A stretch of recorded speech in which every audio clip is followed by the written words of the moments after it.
The Gentle Embrace of Destiny. This is a fictional historical novel and not based on real events. The names, places, and occurrences depicted within these pages exist solely in the realm of imagination, crafted in a manner reminiscent of Victor Hugo's lyrical landscapes, Ken Follett's intricate plotting, and Alexandre Dumas's vibrant adventures. In the early light of a crisp autumn morning, the soft hues of dawn embraced the ancient streets of Wexley, a fictional town whose winding cobbled lanes evoked memories of medieval England yet shimmered with the romantic artistry found only in the mind's eye. Edward Blackwood, a man both thoughtful and determined, ambled along the misty footpaths, his heart laden with quiet resolve. He was returning, after years of solitary wanderings, to the lingering vestiges of his family's legacy, a legacy shrouded in mystery and hope. The dewy air carried the distant echoes of seafarers and the whispers of bygone eras, urging him to forge ahead on a journey of discovery, reconciliation, and unfailing friendship. Far to the south, in an equally storied part of continental Europe, the bustling port city of Bellicote sat perched on a rocky promontory. The city, with its narrow alleys and majestic stone arches, provided the setting for Alexander Reynolds's endeavours. Alexander, whose gentle humour and unwavering sense of justice endeared him to many a local, was deeply involved in the politics and intrigues of a society on a cusp of transformation. It was here that the destinies of disparate souls, each grappling with their own inner conflicts and luminous dreams, would intertwine, forming bonds that transcended the boundaries of time and circumstance. Meanwhile, across the shimmering expanse of the Mediterranean, the vibrant coastal town of Santa Lucia offered a haven of warmth and bravery. Here, Thomas Montague, a merchant with a keen intellect and an adventurous spirit, embarked upon expeditions that would carry him to the farthest reaches of the known world. His path was one of exploration and cultural tapestry, blending commerce with a deep-seated belief in the ultimate goodness of humanity. In this confluence of trade, knowledge, and whispered legends, he encountered vestiges of ancient civilizations and forged friendships that would forever alter the course of his destiny. As the three men pursued converging quests, fate wove a tapestry of adventure, romance, and the ever-resilient power of camaraderie. Edward's journey led him to the windswept cliffs overlooking the stormy North Sea, where he would meet intriguing characters who harbored secrets of the old world. In one particularly memorable moment, while sheltering in a secluded coastal inn, he encountered the enigmatic Lady Catherine Ashford, a woman whose eyes sparkled with both sorrow and mischievous promise. "Good sir," she murmured softly over a shared cup of spiced tea, "the past is not a chain to be broken, but a bridge to a brighter future." Her words, delivered in a steady voice, ignited within him a passion not solely for retribution or restoration, but for reconciliation with a history embroidered with both grief and hope. In the narrow, dim corridors of Bellicote's political arena, Alexander Reynolds paced the worn flagstones of a council chamber. Each step resonated with the heartbeat of a city at the crossroad of change. There, under flickering candlelight, he engaged in fervent debates with fellow statesmen and women. "We must usher in an era of unity and compassion," he declared to his colleagues on a particularly turbulent evening. "Even in the face of tyranny and discord, the human spirit can prevail if we dare to dream of a better tomorrow." His measured cadence and candid tone rendered his arguments both persuasive and filled with a rare kindness that touched even his staunchest adversaries. Amid these spirited deliberations, he found himself forging unexpected alliances with those who, though divided by class and creed, shared an unyielding desire for justice and peace. Thomas Montague's exploits on the sun-dappled harbour fringed by bustling markets were no less fraught with the promise of discovery. As he navigated the labyrinthine passages of Santa Lucia's ancient docks, he found solace in the vibrant tapestry of human connection. On one balmy afternoon, while unloading exotic spices from a cargo vessel, he encountered Isabella Sinclair, a spirited storyteller whose vivacity rendered her immune to the cynicism of the times. "Every journey," she proclaimed with a sparkling laugh as the scent of myrrh and cinnamon swirled around them, "is but a prelude to the grander adventure of the heart. Do not fear the unknown, welcome it as liberally as you would your dearest friend." Her words became a mantra for Thomas, a reminder that life's true voyage was less about the destination and more about the companions we choose along the way. Thus began an intricate dance between destiny and willpower, with each thread a personal tale of struggle, aspiration, and ultimately redemption slowly intertwining. Edward's pilgrimage toward reconciling his blood-stained heritage brought him to confront age-old rivalries that had long divided his kin. In the sprawling manor of Ashford House, under the grand arches and soaring stained-glass windows, he encountered relics of a past too painful to bear yet too precious to cast aside. As murmured recollections of long-lost kin echoed in the halls, Edward resolved to reassemble the fractured mosaic of his family by extending hands of forgiveness rather than harboring embittered grudges. One crisp evening, as twilight embraced the horizon, Edward found himself engaged in conversation with Lord William Ashford, a dignified gentleman whose rugged exterior belied a heart filled with warmth. "My dear Edward," said Lord Ashford with gentle reverence, "our histories are penned in both ink and tears. To mend them, one must be willing to see not the stains but the golden threads that remain." Their dialogue, whispered amidst the rustle of ancient maps and the soft creak of worn leather chairs, illuminated a truth as simple as it was profound, that the pathways of history are lit by the compassion of those brave enough to traverse them. Back in Bellicote, Alexander Reynolds faced challenges that tested not only his intellect but the very core of his identity. During one particularly charged council session, heated arguments erupted like distant thunder, yet amid the clamour of discordant voices, Alexander persevered with a humble fortitude. "Let us not surrender to despair," he implored, his eyes alight with the fervour of conviction. "In unity, there is strength, in hope, redemption." His plea resonated deeply, stirring a quiet revolution among those huddled in the shadowed alcoves of the meeting hall. With the cooling of passions and a newfound resolve, even his staunch opponents began to see a reflection of their own desires in his vision, a world that embraced progress without forsaking the gentle cadence of tradition.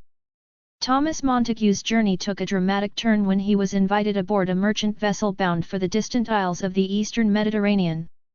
The ship, christened the Sea's Whisper, was captained by the formidable yet kind-hearted Captain Jonathan Pierce. As the vessel cut through the turquoise waters under a canopy of a brilliant sun, Thomas and his fellow passengers exchanged stories of distant lands and ancient legends.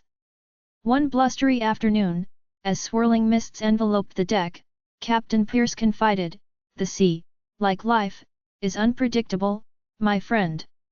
Yet, in every crest and trough, it offers us lessons in resilience and friendship." Such candid exchanges bound the travelers together, each soul enriched by the shared experience of adventure and the serendipitous encounters that defined their journey. In a twist of fate and fortune, the lives of Edward, Alexander, and Thomas began to converge. A chance meeting at a grand fete hosted on the shores of Bellicote brought the three men into each other's orbit, a moment of serendipity that would soon blossom into a deep and abiding camaraderie. Over a lavish banquet illuminated by the flickering light of chandeliers and the gentle murmur of an awaiting sea beyond, conversation flowed as smoothly as the finest wine. Edward, with the thoughtful gravity of a man who had seen much sorrow and yet harbored hope, spoke of the importance of unity in the face of division. Alexander, ever the advocate for progress, wove his words around the notion that change must rest on the bedrock of shared humanity. Thomas, animated by the thrill of exploration, reminded every soul present of the beauty inherent in new beginnings. "We are all but travelers on the same endless road," Thomas remarked with a bright smile, his eyes reflecting the flicker of candlelight and unspoken dreams. "And it is our friendship and the strength it confers that will help us surmount the tempests of life." His words were met with nods of agreement and murmurs of shared sentiment. In that moment, the trio recognized that their disparate paths were destined to intersect in profound ways, forming the threads of a tapestry that celebrated the enduring virtues of loyalty, honor, and hope. As the seasons shifted and time marched forward, the trio found themselves embroiled in challenges that spanned continents and tested the very essence of their spirits. Edward's quest for familial reconciliation was not a mere inward journey but became a mission to heal old wounds inflicted by pride and misunderstanding. With the fragile beauty of spring blooming outside the venerable walls of Ashford House, he embarked upon a series of heartfelt dialogues with estranged relatives. In hushed tones beneath ancient oak trees and by firesides that crackled with the embers of memory, he uncovered tales of love, sacrifice, and regret. "We are our own keepers of memory," Edward once confided to a long-lost cousin, his voice trembling with both sorrow and the promise of renewal. "It is only by acknowledging our shared past that we can create a future where compassion reigns supreme." Meanwhile, in Bellicote, political tensions escalated as reformers vied with traditionalists amidst a rapidly changing cultural landscape. Alexander found himself at the center of a storm that threatened to unravel the delicate balance of power. Late one evening, as rain drummed softly against the arched windows of his modest study, he pored over documents and letters penned in haste. His dear friend, Eleanor Carter, a bright and steadfast journalist with an unwavering belief in truth, visited him often to lend her insight. "Alexander," she said as she gently laid a report before him, "the future is not won on the field of battle alone. It is forged in the quiet determination to stand for what is right, even when the world around you seems to crumble." Her counsel served as both solace and impetus, bolstering his courage to face adversities that, though formidable, were not insurmountable. Thomas's maritime odyssey, too, was fraught with both peril and the intoxicating allure of discovery. As the sea's whisper sailed past shimmering islands and through swirling tempests, the crew encountered both natural marvels and human folly. In one fateful encounter near a mysterious archipelago, they discovered a hidden enclave where ancient wisdom was preserved in age-worn manuscripts and whispered in the soft cadence of local folklore. Guiding him through this labyrinth of history was an elderly scholar named Arthur Bennett, whose soul had been enriched by decades of study and a lifetime of travel. "There is more to our world than meets the eye, Thomas," Arthur explained with a knowing smile. "Every stone, every wave tells a story, a testament to the resilience and beauty of our shared existence." Thomas absorbed these words. Like a mariner cherishing a new-found star in the night sky, and he carried that wisdom back to the bustling marketplaces and sunlit docks of Santa Lucia. As the intertwined lives of Edward, Alexander, and Thomas steadily evolved, their individual challenges began to form a collective narrative, one of transformation, mutual support, and unwavering friendship. They convened regularly in Bellicote, seeking solace in one another's company as they recounted their trials and triumphs. Their conversations, often held in the soft golden light of candlelit evenings, resembled the gentle strumming of a familiar melody, a melody that reminded them that, despite the vastness of the world and the depth of its scars, kindness could still triumph over despair. One humid summer night, as the city's ancient walls shimmered beneath a silver moon, the three companions found themselves at the center of an unfolding mystery. Rumors of a clandestine society, one that sought to control the destiny of nations by suppressing the power of knowledge and compassion, began to surface. In hushed whispers within dimly lit cafes and secluded corners of Bellicote, the name the Guardians of the Veil was uttered, a secretive cabal whose influence extended across borders and boundaries. Edward, whose innate sense of righteousness compelled him to confront injustice in any form, was amongst the first to voice his concerns. "There is a darkness afoot," he said gravely during one of their assemblies, his eyes reflecting both determination and a glimmer of vulnerability. "A force that seeks to bind us with chains of ignorance and fear. We must stand together against it, for in unity there is no power that can subdue the light of human kindness." Alexander, ever the strategist, weighed in with both caution and resolve. "We must unravel the tendrils of this conspiracy node by node, for every secret consorting behind closed doors is a challenge to our common welfare. But I am confident that if our endeavors are guided by truth and tempered by compassion, we can dismantle this malignant network piece by piece." His words resonated with the assembled group, spurring them into action.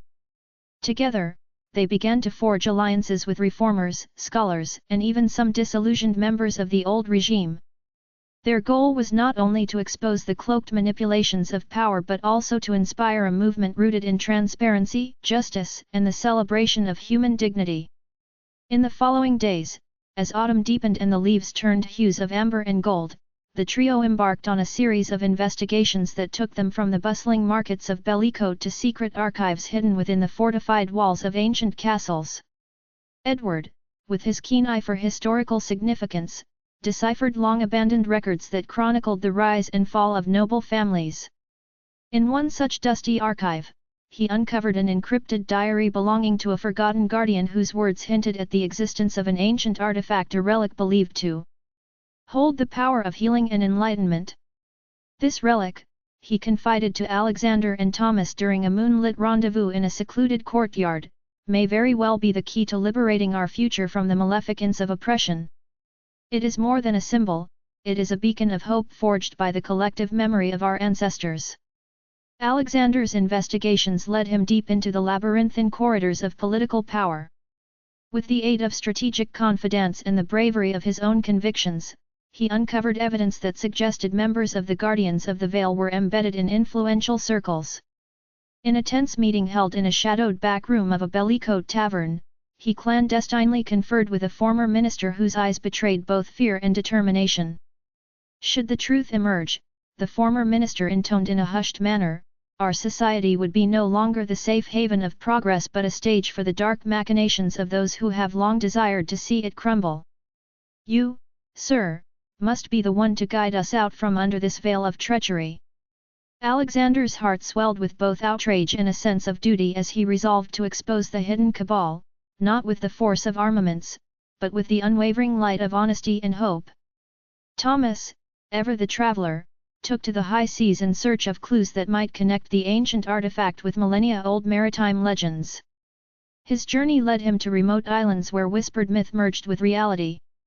On one stormy night, illumined only by the erratic dance of lightning, he found refuge in a tiny seaside village where an elderly mariner recounted legends of a heart of the ocean, a relic not unlike that uncovered by Edward.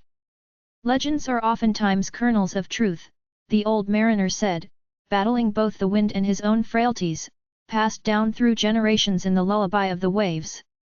Perhaps it is destined that you, Thomas, should seek it not only as an object of power, but as a symbol of the enduring spirit that binds us all. Emboldened by these words, Thomas resolved to follow the maritime clues across treacherous waters, certain that each new revelation would bring him closer to clarifying the mysterious interplay between past and future. As winter's cool breath began to caress the lands of Bellicote and Wexley in delicate whispers, the trio's investigation reached a fevered pitch. Their individual quests, once parallel journeys, now converged into a single, resonant mission. Guided by the promise of a relic believed to encapsulate the virtues of healing, unity, and renewal, they set out to locate the heart of the ocean. Their journey took them through forgotten catacombs beneath ancient monasteries, along icy riverbanks lined with stoic statues, and into secret meeting places where the conspiracies of the old world were discussed in whispers. Every obstacle was met with a steadfast belief in the higher purpose behind their quest, a purpose that transcended personal ambition and reached into the collective hope of all those yearning for a brighter future. During one of these clandestine excursions, the friends arrived at a desolate chateau perched on a windswept hill overlooking a vast, frozen lake. In the eerie silence that pervaded the ancient structure, they discovered murals depicting a luminous relic, its brilliance interlaced with motifs of oak leaves, soaring birds, and golden threads of light. Edward, with a reverence bordering on the sacred, ran his fingers along the faded pigments and murmured, "This insignia is not merely an embellishment of stone, it is a testament to the power of hope that defies the tyranny of despair." Alexander, his gaze firm and unwavering, added, "And in that hope lies the strength to dismantle the very darkness we face." Thomas, whose heart had known both the wild fury of storms and the tenderness of quiet harbors, quietly whispered, "It is our friendship, a union of hearts and wills, that has brought us here. Let it be the beacon that guides us safely through this night." Over the ensuing weeks, as the harshness of winter gradually yielded to the tentative promise of spring, the three friends labored together in both mind and spirit. They retraced cryptic clues from decaying manuscripts, deciphered symbolic inscriptions etched into the walls of ancient ruins, and even risked perilous forays into the hidden lairs of those loyal to the Guardians of the Veil. All the while, in every whispered confidence and every shared burden, the power of their unity shone forth as a luminous counterpoint to the darkness that sought to silence truth. In hushed conversations by flickering candlelight, the trio often recalled the words that had first inspired their collective resolve. "We are bound by a single, unyielding truth," Edward would say, his voice soft yet piercing in its clarity. "No matter the shadows that fall upon us, the light of our shared hope cannot be extinguished." One frosty evening, as snowflakes danced like delicate spirits outside the arched windows of a long-forgotten abbey, fortune smiled upon the friends. In a hidden vault beneath the crumbling structure, they uncovered the heart of the ocean, a small, exquisitely crafted pendant that shimmered with an inner light beyond mortal explanation. The artifact, adorned with intricate filigree and set with a single iridescent gem, seemed to carry within it the accumulated dreams and memories of generations past. For a long, trembling moment, silence reigned as the trio beheld the relic in awe. Then Thomas, his eyes reflecting both wonder and quiet conviction, spoke, "This, my dear friends, is the beacon we have sought. May it remind us that even in the coldest hours, the flames of hope and loyalty endure." The discovery of the pendant ignited a renewed vigor in the hearts of the three companions. Empowered by the tangible symbol of unity and renewal, they set forth to dismantle the insidious networks of control that had long oppressed the land. Their crusade, pursued not through violence or coercion but through persuasion, truth, and gentle defiance, gradually unearthed allies hidden in plain sight. In Bellicote, a motley coalition of reformers, scholars, and citizens rallied under the banner of enlightenment. In Wexley, communities long estranged by generations of misunderstanding began to embrace each other in acts of forgiveness and reconciliation. And along the sun-kissed shores of Santa Lucia, trade routes buzzed with a new optimism as merchants and sailors alike recognized that the true wealth of their realm lay in the bonds of mutual respect and trust. The journey, though arduous and riddled with moments of despair, was marked by countless instances of kindness and serendipity. In a world often overshadowed by the specter of adversity, the simple gestures of camaraderie, a shared meal, a quiet conversation by the fire, the sincere laughter that bridged even the widest chasms became the very substance of revolution. Amid the swirling uncertainties and shifting allegiances, the friendship of Edward, Alexander, and Thomas stood as a steadfast beacon of hope, a gentle reminder that even the most formidable challenges could be met with an open heart and an unwavering spirit. As the triumphant dawn of a new era broke over the horizon, the once hidden enemies of light found themselves exposed by the collective courage of ordinary souls united by extraordinary conviction. The long shadows cast by the machinations of the guardians of the veil receded before the unabashed luminosity of truth and rebuilding. In the tender aftermath of conflict, when the scars of history were yet to fade but hope was blooming anew, the three friends whose paths had crisscrossed like the delicate threads of a master tapestry stood on the precipice of a future bright with promise.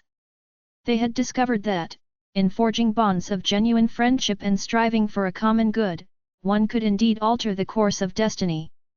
In an unadorned garden within the recovering walls of Bellicote, as spring unfurled its gentle blossoms and illuminated the promise of rebirth, Edward addressed a gathering of newly emboldened citizens.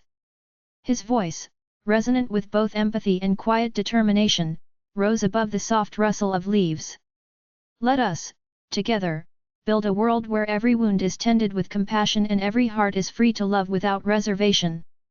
The relic we have discovered is not an end in itself, it is a symbol of what we can achieve when we stand united against despair." Alexander, standing at his side with humble pride and thoughtful eyes, added, "Change is a process of many small, deliberate acts of kindness.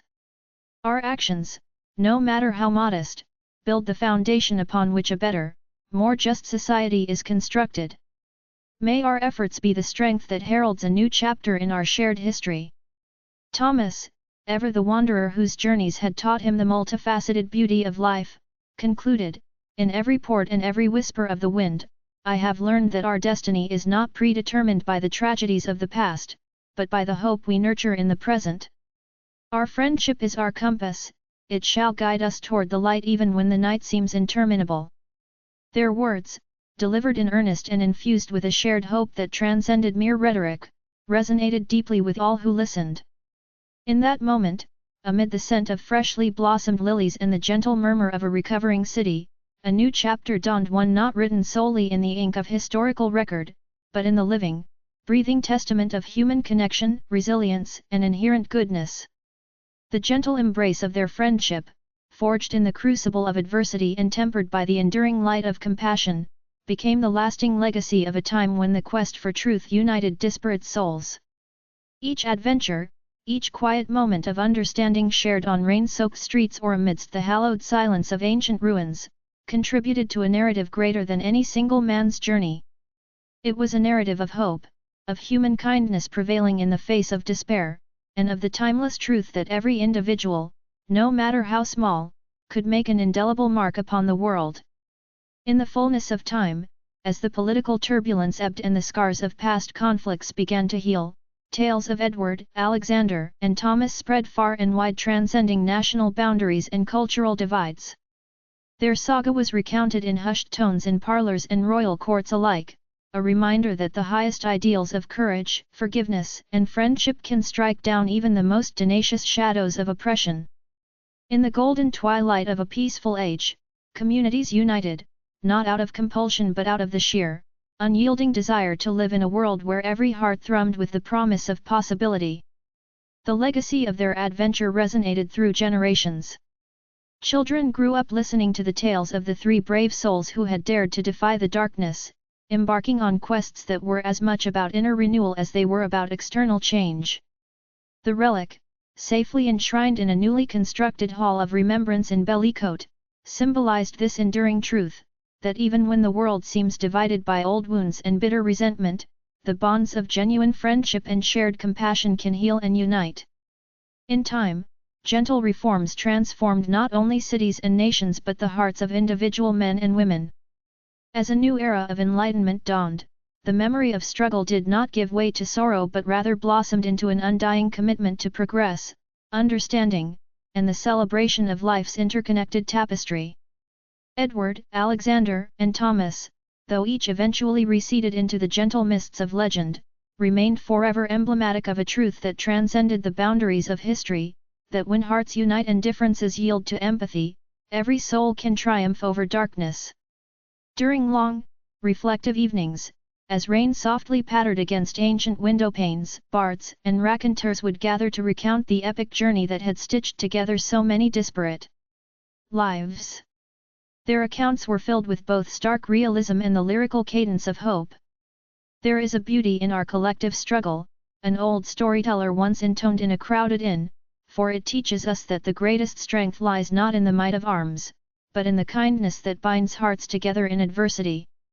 The narrative of Edward, Alexander, and Thomas was thus woven into the very fabric of their world, a timeless reminder that while history is often written in conflict and sorrow, it can, through mindful hands and compassionate souls, also be inscribed with acts of redemption, unity, and transcendent love. On one radiant morning, as the golden light of a new sun kissed the restored city of Bellicote, a public celebration commemorated not only the remarkable journey of these three men but the transformative power of friendship that had uplifted an entire era. Amid the vibrant music, laughter, and soft murmur of heartfelt toasts, citizens vowed to preserve the legacy of compassion and dialogue that had saved their society from the clutches of despair. From the quiet lanes of Wexley to the hallowed halls of Bellicote, and from the bustling docks of Santa Lucia to the vibrant decks of ships sailing the wide, endless sea, the story of this age-long adventure remained eternally etched in the collective memory of those who dared to dream. It embodied the simple truth that, even when confronted by forces seemingly insurmountable, the human spirit fueled by friendship, trust, and an unwavering belief in the potential for good can rewrite even the most sorrowful chapters into a narrative of hope and rebirth. And so, as the gentle breezes of destiny carried whispers of promise across every land and every heart, the saga of these intrepid souls became not merely a tale of adventure and conspiracy but a celebration of the bonds that unite us all. Their lives, interwoven like the delicate strands of a fine tapestry, continue to inspire those who step forward into the unknown with kindness as their guide and friendship as their enduring compass. If you enjoyed the story, subscribe to my channel and check out the description to find out how you can support my work.